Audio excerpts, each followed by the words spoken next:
मध्य प्रदेश के hill station Pachmarhi में आयोजित बीजेपी के प्रशिक्षण शिविर पर सियासत गर्मा गई है। पीसीसी चीफ और नेता प्रतिपक्ष ने भाजपा की पाठशाला पर जमकर हमला बोला। उन्होंने भाजपा के शिविर को गुमराह करने, झूठ बोलने, नफरत फैलाने और राजनीति करने का प्रशिक्षण बताया। बीजेपी के प्रशिक्षण शिविर पर पीसीसी चीफ जीतू पटवारी ने कहा कि पाकिस्तान और चीन को लेकर भाजपा और प्रधानमंत्री नरेंद्र मोदी एक्सपोज हो चुके हैं। भाजपा ने प्रशिक्षण जो रखा है उसमें जगदीश देवड़ा ने जो गाली दी, विजय शाह का बयान निकल के सामने आया। देश और राज्यों में देश की अर्थव्यवस्था से ज्यादा कर्ज है। गुमराह करने का प्रशिक्षण था। झूठा नफरत की राजनीति करने का प्रशिक्षण किया गया। इसके लिए 2 दिन लगाए गए। झूठ बोलना, नफरत फैलाना, घृणा करना, जनता को दूसरे रास्ते को बताना, ये बीजेपी का प्रशिक्षण था। संगठन सृजन कार्यक्रम को लेकर जीतू पटवारी ने कहा कि हमने संविधान को ध्यान में रखते हुए संविधान को बचाने का काम किया है। मध्य प्रदेश में नई कांग्रेस बन रही है। देश और राज्यों में इसका असर होगा। हम समीक्षा मीटिंग कर रहे हैं। 1046 ब्लॉकों में काम किया जा रहा है। हजार कार्यकर्ता इकट्ठे हो रहे हैं। जब कांग्रेस नहीं आएगी, भारतीय जनता पार्टी के छक्के छूट जाएंगे। नेता प्रतिपक्ष उमंग सिंघार ने कहा कि भाजपा को सत्ता का गुरूर है। जनता ये गुरूर तोड़ेगी। आम जनता परिवर्तन करेगी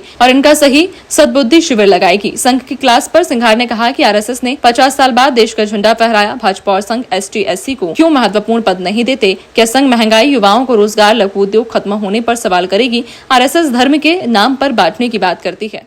जनता पार्टी ने प्रशिक्षण शिविर में जो अखबार में बातें आई वो अलग है और जो उनको सिखाया वो अलग है।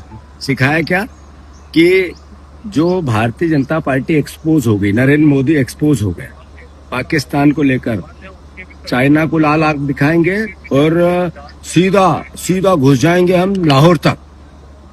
पाक कब्जे वाला कश्मीर भी वापस लेके आएंगे। अब विदेश मंत्री ने पहले बता दिया कहाँ हमला करना है, इसको कैसे ठीक करें, इसके लिए प्रशिक्षण था। देवड़ा ने जो गालियां दी सेना को, जो गालियां दी विजय शाह ने, इसका डैमेज कैसे कंट्रोल करें।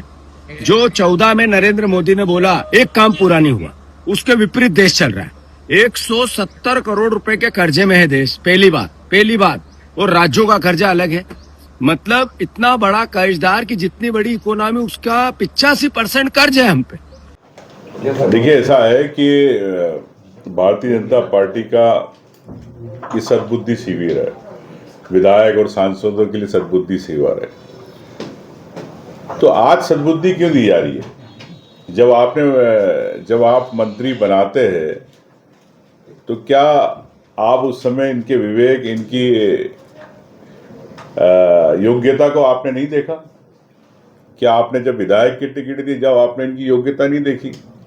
तो आज भारतीय जनता पार्टी को अगर कहना पड़ रहा है कि विधायक और मंत्री सोच समझ के बोले, तो या तो ये अज्ञानी है या फिर ज्यादा ये सत्ता और संगठन के इतने मदहोश हो गए हैं कि इन्हें एक छोटा जनता जो है, प्रदेश की जनता, मैं समझता हूं कि उनकी भावनाओं से ऊपर होकर भारतीय जनता पार्टी जो बात कर रही है, और भारतीय जनता पार्टी अब गुरूर में है, सत्ता के गुरूर में। लेकिन जिस प्रकार से गए लोकसभा चुनाव में मोदी, अमित शाह और भारतीय जनता पार्टी का 400 पार का नारा था, लेकिन क्या स्थिति बनी? अल्पमत में सरकार बनाना पड़ी। तो ये मध्य प्रदेश की जनता आने वाले चुनाव में ये गुरूर तोड़ेगी। और मैं समझता हूं कि जब ही भारतीय जनता पार्टी को असली सद्बुद्धि का शिविर मध्य प्रदेश में 2028 में लगेगा। ताजा तरीन खबरों के लिए आप हमारी YouTube चैनल सुरमा भोपाली को सब्सक्राइब करें एवं शेयर करें। आप हमें Facebook, Instagram और X पर भी फॉलो कर सकते हैं।